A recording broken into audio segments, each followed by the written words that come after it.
Welcome to math axis. तो आज के वीडियो में हम लोग पढ़ने वाले हैं आप सभी के आईसीएसई क्लास 10 के चैप्टर 5 के एक्सरसाइज 5A को। और इस एक्सरसाइज को स्टार्ट करने से पहले मैं आपको कुछ एक कह लो पॉइंट्स क्वाड्रेटिक इक्वेशन के बारे में बताना चाहूँगा। थोड़ा सा उसको हम लोग देख करके फिर अपने चैप्टर को इस एक्सरसाइज के सभी क्वेश्चन का सॉल्यूशन आपके साथ डिस्कस कर रहे होंगे। देखो, कोई भी इक्वेशन जो इस फॉर्म का होता है, any equation in the form of ax square plus bx plus c equals to में 0, इस टाइप के इक्वेशन को हम क्या बोलते हैं? Quadratic equation. क्वाड्रेटिक इक्वेशन बोलते हैं। अब क्वाड्रेटिक इक्वेशन की क्वालिटी क्या है कि इसका जो डिग्री होगा, आपको पता होना चाहिए, इसका जो डिग्री होगा वो कितना होगा? इसका डिग्री 2 होगा। 2 से ज़्यादा इसका डिग्री कभी नहीं आएगा, ना ही 2 से कम आएगा। इसका डिग्री 2 होना ही चाहिए। यानी यहाँ पे आपको क्या कंडीशन मिल जाता है कि a जो होगा आपका कभी नॉट इक्वल्स टू 0 होगा। ए का मतलब क्या है कि कोफिशिएंट ऑफ एक्स स्क्वायर कभी भी 0 नहीं हो सकता है। बाकी कुछ भी आप 0 कर लो, कोफिशिएंट ऑफ एक्स स्क्वायर कभी भी 0 नहीं होना चाहिए। तो any equation in the form of x square plus b x plus c equals to 0 is a quadratic equation where a not equals to 0। क्या मेंशन किया गया है कि ए आपका 0 नहीं होगा। यानी क्वाड्रेटिक इक्वेशन के अगर हम एग्जाम्पल्स देखें तो क्या क्या हो सकते हैं? 3x square minus 4x plus 8 equals to में 0, ये भी आपका एक क्वाड्रेटिक इक्वेशन है। फिर 4x स्क्वायर माइनस 6 अगर दिया जाए तो ये भी आपका क्वाड्रेटिक इक्वेशन है, क्योंकि इसकी डिग्री 2 है। हमें बस बोला गया ना कि a नॉट इक्वल्स टू 0 होगा, कोफिशिएंट ऑफ x स्क्वायर 0 नहीं होना चाहिए, बाकी कुछ भी 0 आप पुट कर लो। अगर हम ऐसे बोलें कि 4x square plus 10x equals to 0, तो ये भी हमारा एक क्वाड्रेटिक इक्वेशन है। ठीक है, इस वाले को हम क्या बोलते हैं? हमारा होता है स्टैंडर्ड फॉर्म। ठीक है, जिसमें आपका तीनों टर्म है, डिग्री 2 का भी टर्म है, डिग्री 1 का भी टर्म है और कांस्टेंट टर्म भी है। तो इस टाइप का जो होता है इसको हम बोलते हैं स्टैंडर्ड फॉर्म या फिर general form of quadratic equation. तो ये आपको समझ में आ गया होगा। इस एक्सरसाइज में आपसे यही सब पूछा जा रहा है कि कौन सा क्वाड्रेटिक इक्वेशन है, कौन सा नहीं है। ठीक है, देन अब आता है कि zeros of a quadratic equation. Zeros of a quadratic equation, quadratic equation. ठीक है, या फिर इसमें जो आपका अगला क्वेश्चन पूछा गया है, अगर इसमें देखा जाए कि zeros of a quadratic equation, solution of a quadratic equation. ठीक है, जीरो या फिर कह लो सॉल्यूशंस कह लो, उनका मतलब एक ही होता है, जीरो या फिर सॉल्यूशंस। इसका मतलब क्या है कि मानो हमें कोई एक क्वाड्रेटिक इक्वेशन दिया जाए। मानो आपको मैं एक एग्जांपल लेता हूँ कि हमें दिया गया x square minus 4x plus 4 equals to में 0, और हमसे पूछा जाए बताओ इसका जीरोस क्या होगा, इसका सॉल्यूशन क्या होगा।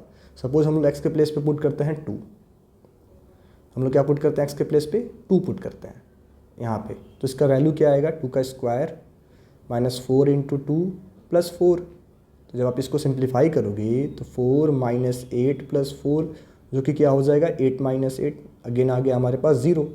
तो इसी को हम बोलते हैं कि ऐसा एक्स की ऐसी वैल्यू जिसको पुट करने पे क्वाड्रेटिक इक्वेशन की वैल्यू इक्वल्स टू 0 हो जाए। यानी हम कह सकते हैं कि आपका LHS इक्वल्स टू RHS हो जाए, तो उस नंबर को हम कहते हैं सॉल्यूशन या फिर zero of the quadratic equation. जो आपका यहाँ पे 2 है, इसको हम क्या बोलेंगे? जीरोस और solution of the quadratic equation. आशा करते हैं पॉइंट आपको क्लियर हो गया होगा, आपको समझ में आ गया होगा। तो इस एक्सरसाइज में हमें इन्हीं टॉपिक्स पे डील करना है बस, कि क्वाड्रेटिक इक्वेशन कौन सा है, कौन सा क्वाड्रेटिक इक्वेशन नहीं है, इसके जीरो क्या होंगे, इसके सॉल्यूशंस क्या होंगे। इन्हीं सारे पॉइंट्स को यूज करके हमें इस पूरे के पूरे एक्सरसाइज को सॉल्व करना है। तो आइए इसका हम लोग सॉल्यूशन डिस्कस करते हैं। ठीक है, तो देखो 5A का जो आपका पहला क्वेश्चन है कि choose the correct answer from the options given below. तो आपको बताना है कि 4x square minus 9 equals to 0 दे रखा है, तो implies x is equals to x किसके इक्वल होगा? सबसे सिंपल तरीका है कि आप साइड चेंज करो, 4x स्क्वायर इक्वल्स टू में 9 कर लो, एक्स स्क्वायर आपको मिल जाएगा 9/4, एक्स आपको मिल जाएगा √9/4, जो कि आपका होता है प्लस माइनस 3/2। तो ऑप्शन नंबर 4 सही होगा क्वेश्चन नंबर 1 का, प्लस माइनस 3/2। यानी 3/2 को अगर आप पुट करते हो इसमें, चाहे माइनस 3/2 पुट कर लो, चाहे प्लस 3/2 पुट कर लो, आंसर क्या आ जाएगा? इसका 0 आ जाएगा। आप चाहो तो बाय ऑप्शन पुटिंग भी चेक कर सकते हो। ठीक है, देन अगला क्वेश्चन हमसे पूछा गया 1 का बी। इसमें हमें दिया गया कि x plus minus 3 and x plus 5 equals to 0, तो गिव x इक्वल्स टू। अब देखो यहाँ पे आपको जानना क्या होता है कि एक होता है जीरो प्रोडक्ट रूल। थोड़ा सा इसको हम लोग समझ लेते हैं। जीरो प्रोडक्ट रूल ऑलरेडी आप बच्चों को पता भी होगा। जीरो प्रोडक्ट रूल इसका मतलब क्या है कि अगर आपको 2 नंबर दिए जाएँ A और b दोनों का मल्टीप्लिकेशन अगर 0 है तो इसका मतलब क्या है कि या तो a इक्वल्स टू 0 है और b इक्वल्स टू 0 है, या दोनों के दोनों ही हमारे 0 हैं।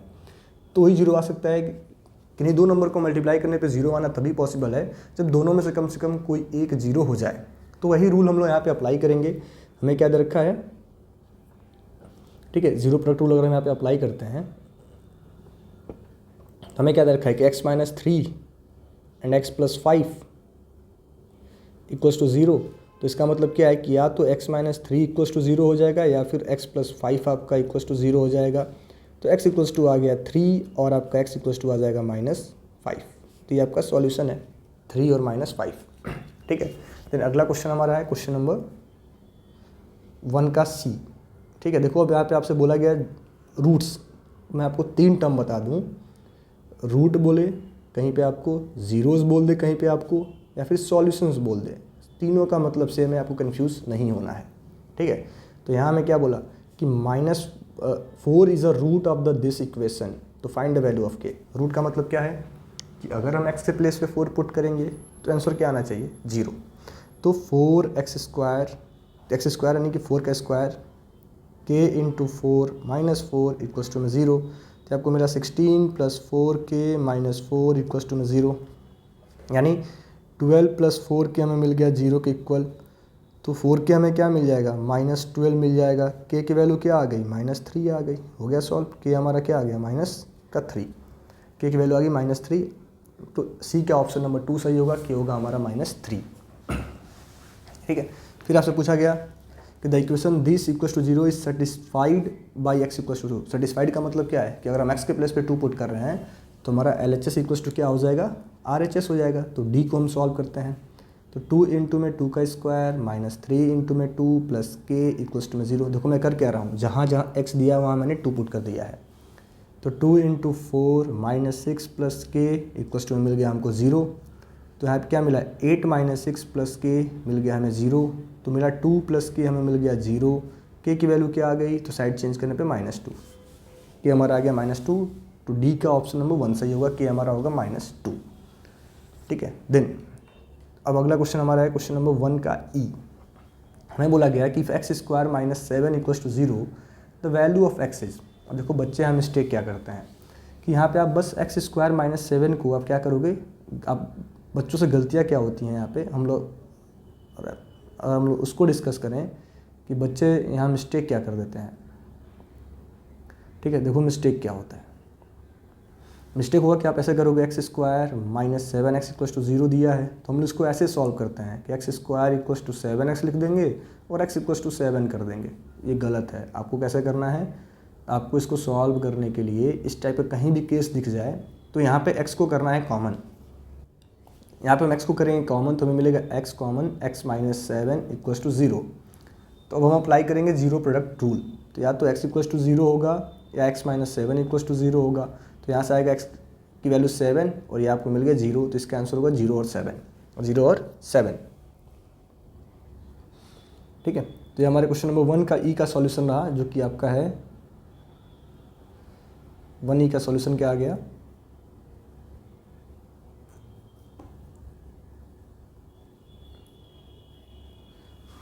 तो अगर हम डिस्कस करें तो वो जो एक, ठीक है। तो क्वेश्चन नंबर 1E का सॉल्यूशन हमारा क्या था 0 और 7। अब हमारा अगला क्वेश्चन है क्वेश्चन नंबर 2। थोड़ा सा इसको मैं मिनिमाइज कर देता हूँ, हाँ ठीक है। अब हमारा अगला क्वेश्चन है क्वेश्चन नंबर 2। इसमें हमें क्या करना है, 2 में क्या बोला गया है कि find which of the following equation are quadratic. बताना है कौन सा क्वाड्रेटिक है। तो मैंने आपको क्वाड्रेटिक के 3 फॉर्म बताए थे, आप देखो 3 फॉर्म बताए थे ना क्वाड्रेटिक के, कि बस दोबारा बताता हूँ मैं कि क्वाड्रेटिक में क्या होता है कि या तो इस फॉर्म का होगा x² + bx + c equals to 0, या फिर आपका ax² + bx इक्वल्स टू 0 होगा, या तो आपका ax² + c इक्वल्स टू 0 होगा। यानी x² का होना कंपलसरी है, बाकी इसमें कुछ हो चाहे ना हो, ना तो x² से बड़ा कुछ आना चाहिए डिग्री, सिर्फ x² होना 100% कंपलसरी है, x³ भी नहीं चलेगा, ठीक है। x² होना चाहिए, बाकी कुछ और से मतलब बाकी उससे छोटे होने चाहिए, उससे बड़े नहीं। डिग्री क्या होनी चाहिए, डिग्री एकदम 2 होनी चाहिए, डिग्री 3 नहीं। डिग्री का मतलब क्या है कि हाईएस्ट पावर ऑफ x, ठीक है। तो ये हम लोग पहले वाले को सिंप्लीफाई करते हैं, हमें क्या दे रखा है 5x² माइनस 8x, यहाँ पर इसको हम सिंप्लीफाई करेंगे -21 + 6x मिलेगा।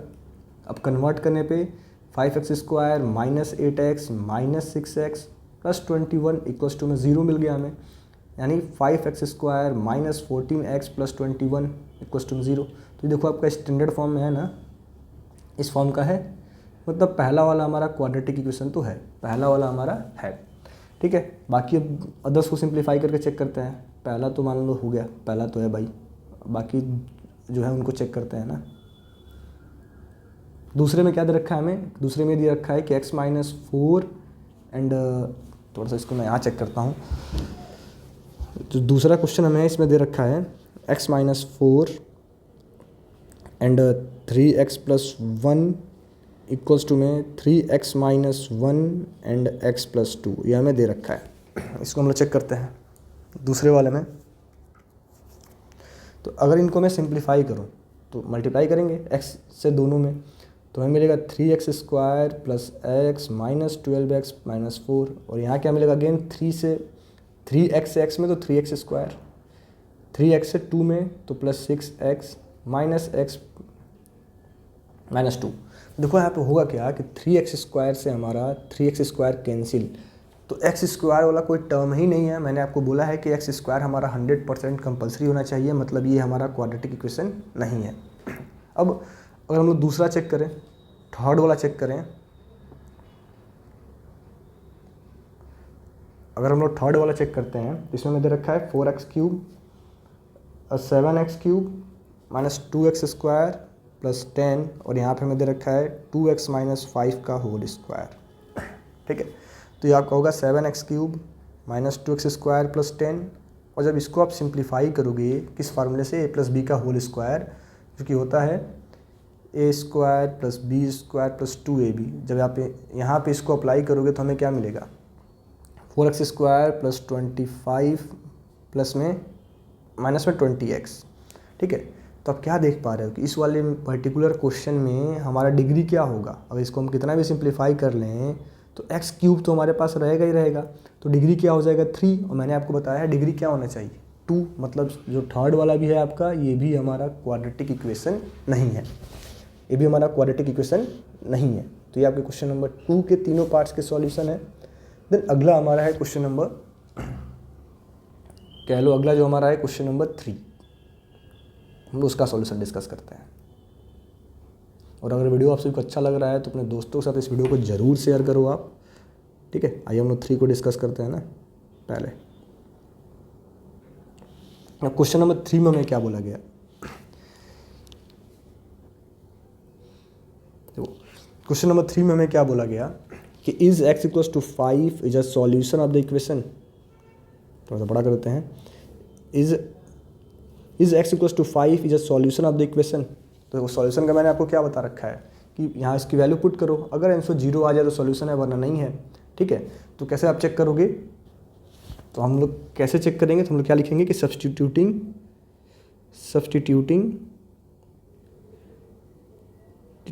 x = 5 in the given equation, हमें सब्स्टिट्यूट करना पड़ेगा इन द गिवन इक्वेशन, जो कि हमें क्या दे रखा है x² minus 2x minus 15 equals to 0। देखो हम लोग LHS में पुट करते हैं, तो पुट करेंगे x के प्लेस पे, तो हमें मिलेगा 5² माइनस 2 इंटू में 5 माइनस 15, ठीक है। तो जब इसको हम लोग सॉल्व करेंगे हमें क्या मिलेगा, इक्वल्स टू 0 में करना है, जब इसको हम सॉल्व करें तो हमें मिलेगा 25 माइनस 10 माइनस 15, तो आपका होगा 25 माइनस 25, जो कि आ गया आपका 0। यानी हमें क्या मिल गया कि LHS हमारा किसके इक्वल है, RHS के। तो यानी जब हमने इसमें वैल्यू सब्स्टिट्यूट किया, जब हमने x = 5 पुट किया तो इसकी वैल्यू क्या होगी 0 होगी। तो मैंने आपको यही बताया था ना कि जब भी वैल्यू आप पुट करो और आंसर 0 आ जाए मतलब वो सॉल्यूशन है। तो जब हमने पुट किया आंसर 0 आ गया, मतलब क्या है कि therefore x = 5 is a solution of the given equation, ठीक है। तो बाकी स्टेटमेंट आप लिख लेना, ठीक है। देन इसी में अगला हमारा है क्वेश्चन नंबर 3 में ही हमारा अगला है क्वेश्चन 3 का पार्ट सेकंड। इसको भी कैसे चेक करना है, तो खुद ही सब्स्टिट्यूट करना है आपको, स्टेटमेंट तो आप लिखोगे, ठीक है। कि x इक्वल्स टू -3 हमें बोला गया है ना, तो हम क्या करेंगे कि putting x equals to -3 in the given equation, equation जो कि इक्वेशन हमें दे रखा है x² 2x² -7x + 9 equals to में 0। तो हम यहाँ पे LHS में पुट करते हैं। तो जब हम पुट करेंगे तो क्या पुट करेंगे यहाँ पे x के प्लेस पे -3, तो 2 इंटू में -3 का स्क्वायर -7 इंटू में -3 + 9 इक्वल्स, ठीक है। तो 2 इंटू में 9 + 21 + 9 हमें मिल जाएगा। तो ये 18 + 21 + 9 आपको क्या मिल जाएगा, तो 27 + 21 जो कि आपको मिलेगा 48, ठीक है। तो LHS is not equals to RHS, zero नहीं आया ना, जीरो तो आया नहीं। Therefore x equals to -3 is not the solution, ठीक है, सॉल्यूशन नहीं है। यहाँ तक क्लियर हो गया आप बच्चों का। तो अगर अच्छा लग रहा है तो मैं अगेन आपसे कहना चाहूँगा इस वीडियो को अपने दोस्तों के साथ ज़रूर शेयर करें, ठीक है। फिर अगला है क्वेश्चन नंबर 4। तो हम लोग क्वेश्चन नंबर 4 का सॉल्यूशन डिस्कस कर रहे होंगे, ठीक है। देखो क्वेश्चन नंबर 4 में दे रखा है कि this √2/3 is a solution of this equation, ठीक है। तो सॉल्यूशन होने का मतलब क्या है कि जब इसकी वैल्यू हम यहाँ पे पुट करेंगे तो आंसर 0 आना चाहिए। हम लिखते हैं सिंस √2/3 इज अ सॉल्यूशन, ठीक है। देन अब हम क्या कर सकते हैं कि 3 इंटू में 2/√3 का स्क्वायर प्लस m इंटू में 2/√3 + 2 ये किसके इक्वल होगा, तो 0 के इक्वल होगा, ठीक है। तो 3 इंटू में जब इसका हम स्क्वायर करेंगे तो हमें क्या मिलेगा 2/3 प्लस m/2/√3 + 2 इक्वल्स टू में 0। तो ये आपका 3 से 3 आपका कैंसिल, हमें क्या मिला 2 प्लस में m√2/√3 प्लस में 2 इक्वल्स टू 0। तो हमें क्या मिलेगा m इंटू में 2/√3 + 4 इक्वल्स टू में 0, ठीक है। तो फाइनली m की वैल्यू क्या आएगी,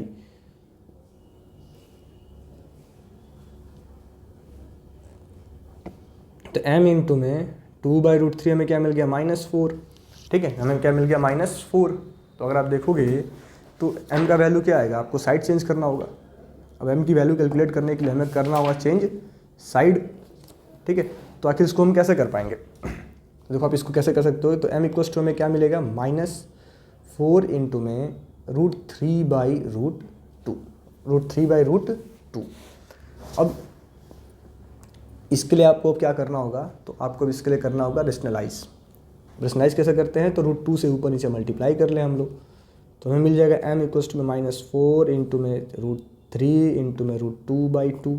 अब 2 से आपका ये -2 टाइम्स में, तो आपको मिला m -2, और इन दोनों रूट्स को हम कंबाइन करके लिख देंगे √6। तो m की वैल्यू आ गई -2√6। तो ये रहा क्वेश्चन नंबर 4 का सॉल्यूशन। एक बार आप कंप्लीट इसका डिटेल सॉल्यूशन देख लें, नहीं समझ में आया तो आप इसका स्क्रीनशॉट लें और खुद से एक बार सॉल्व करें, ठीक है। देखो मैंने यहाँ पे कैसे कन्वर्ट किया कि अगर आपको ऐसे दे रखा है ना 2/√3, तो इसको आप लिख सकते हो √2/√3, ठीक है। तो क्रॉस मल्टीप्लिकेशन में न्यूमरेटर में चला जाएगा और ये आ जाएगा डिनोमिनेटर में, ठीक है। तो फिर अगला हम सॉल्व करते हैं क्वेश्चन नंबर 5, जो कि आपका इस एक्सरसाइज का कह लो आखिरी क्वेश्चन है। क्वेश्चन नंबर 5 का सॉल्यूशन देखेंगे।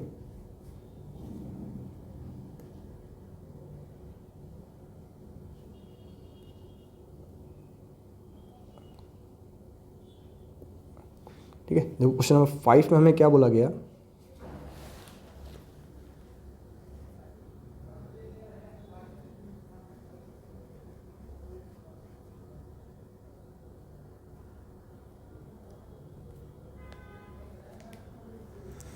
क्वेश्चन नंबर 5 में हमें क्या बोला गया कि 2/3 and 1 are the solution of the equation, तो find the values of m and n, ठीक है। तो हमें अब दो रखा ना कि 2/3 भी इसका सॉल्यूशन है, 1 भी इसका सॉल्यूशन है।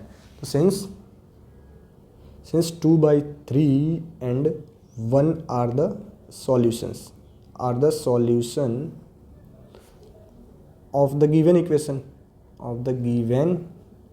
इक्वेशन, जो कि हमें दे रखा है mx² + nx + 6 इक्वल्स टू 0, ठीक है। देन अब हम अगर x के प्लेस पे हम लोग पुट करते हैं 2/3, तो m इंटू में 2/3 का स्क्वायर प्लस n इंटू में 2/3 + 6 हमारा किसके इक्वल होगा, जो आपका इक्वल होगा 0 के, ठीक है। यानी सिंप्लीफाई करने पर हमें क्या मिलेगा, m इंटू में 4/9 plus 2/n plus 6 equals to में 0, ठीक है।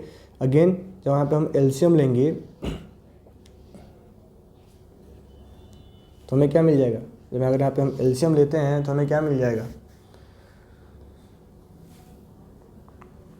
आपका 9 होगा एलसीएम, तो आपको ये मिलेगा 4m plus 6n plus 30 plus 54 equals to में 0, यानी 4m plus 6n plus 54 equals to में 0। ये आपका पहला इक्वेशन हो गया, ठीक है। आपका पहला इक्वेशन फॉर्म हो गया, ये हमारा पहला इक्वेशन फॉर्म हो गया। अब सेकेंड इक्वेशन के लिए हमें क्या पुट करना है, जहाँ जहाँ x दे रखा है वहाँ 1 पुट करना है, एंड ऑल्सो m1 का square plus n into 1 plus 6 equals to में 0 होगा। यानी हमें फाइनली क्या मिल जाएगा, m plus n plus 6 equals to में 0। ये हमारा आ गया दूसरा इक्वेशन, ठीक है। ये हमारा आ गया दूसरा इक्वेशन। अब हम क्या कर सकते हैं, अब इसको हमें सॉल्व करना है, तो आप चाहे बाय सब्स्टिट्यूशन मेथड करो, चाहे बाय क्रॉस मल्टीप्लिकेशन करो, चाहे बाय एलिमिनेशन करो, जो आपको अच्छा लगे। तो और थोड़ा इक्वल्स टू 0, और थोड़ा सा मैं इसको सिंप्लीफाई करूँ तो हमें m की वैल्यू क्या मिल जाएगी, -6 माइनस n, ठीक है। तो पुटिंग द वैल्यू ऑफ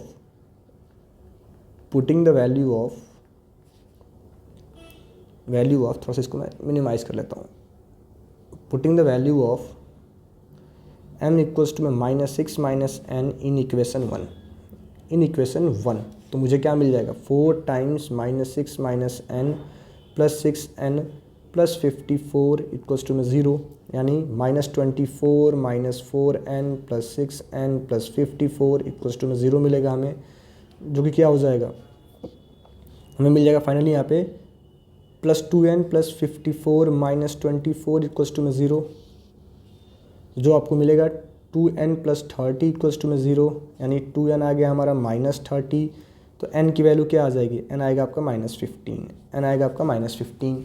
तो n अगर आपका -15 है और m हमें ये दे रखा था, m इक्वल्स टू क्या था, -6 माइनस n, तो m हमें क्या मिल जाएगा, -6 माइनस -15, तो m हमें मिलेगा -6 प्लस 15, जो कि होगा m आपका 9, तो m आ गया आपका 9, n आ गया आपका -15।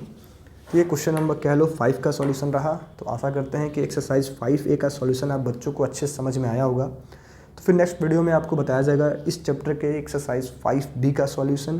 Thank you.